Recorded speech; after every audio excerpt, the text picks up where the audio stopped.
আসসালামু আলাইকুম everyone, welcome to my channel. আজকে আমি ঝুরা মাংস দিয়ে তৈরি করে দেখাবো ঝাল পিঠা।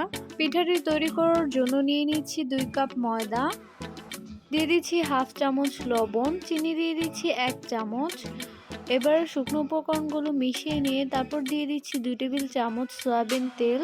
তেলটা দিয়ে সবগুলোকে ভালোভাবে মিশিয়ে নিচ্ছি। এবার নর্মাল টেম্পারেচারে থাকা পানি দিয়ে একটি ডো তৈরি করে নিচ্ছি। ডোটা তৈরি করা হয়ে গেলে একটি সুতি নিংড়ানো কাপড় দিয়ে এটাকে 10 মিনিটের জন্য ঢেকে রেখে দিচ্ছি। এবার চুলায় একটি পাত্রে 2 টেবিল চামচ তেল দিয়ে দিচ্ছি হাফ কাপ পেঁয়াজ কুচি। পেঁয়াজটা একটু ভাজা হয়ে গেলে দিয়ে দিচ্ছি পরিমাণ মতো লবণ। এবার দিয়ে দিচ্ছি 1 কাপ ঝুরা মাংস, দিয়ে দিচ্ছি হাফ কাপ গাজর, দিয়ে দিচ্ছি পরিমাণ মতো কাঁচা মরিচ কুচি। আপনারা ঝুরা মাংসের পরিবর্তে চাইলে রান্না করা মুরগির মাংস অথবা গরুর মাংস ভেঙে এই পুরের মধ্যে ব্যবহার করতে পারেন। এবার দিয়ে দিচ্ছি হাফ কাপ পেঁয়াজ কলি। পেঁয়াজ কলিটা দিয়ে কিছুক্ষণ নাড়াচাড়া করার পরে কিন্তু পুরটা রেডি হয়ে যাবে। এবার এটা উঠিয়ে নিচ্ছি। এদিকে আমাদের ডোটাও কিন্তু 10 মিনিট রেস্টে রাখা হয়ে গিয়েছে। এবার এটা থেকে কয়েকটা লেচি করে নিচ্ছি।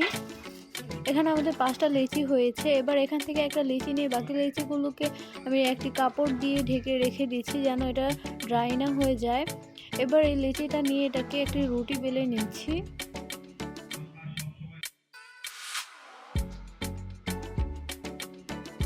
রুটিটা বেলা হয়ে গেলে এদিকে আমি একটি বড় সাইজের কুকি কাটার নিয়েছি। এই কুকি কাটার দিয়ে রুটিটাকে আমি কেটে নিয়েছি। তারপর এর ভেতরে মাংসের পুরটা দিয়ে আরও একটি রুটি দিয়ে তারপর এর উপরে বন্ধ করে দিচ্ছি। তারপর এভাবে করে ডিজাইন করে নিচ্ছি। আপনারা চাইলে যে কোনোভাবে ডিজাইনটা করতে পারেন।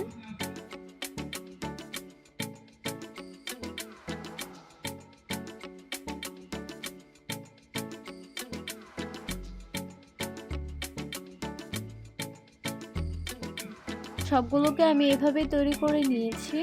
এবার এগুলোকে ভেজে নিচ্ছি। ভাজা হয়ে গেলে এবার এগুলোকে চুলা থেকে নামিয়ে পরিবেশন করছি। তৈরি হয়ে গেল একদম সহজ পদ্ধতিতে ঝুরা মাংস দিয়ে ঝাল পুলি পিঠা।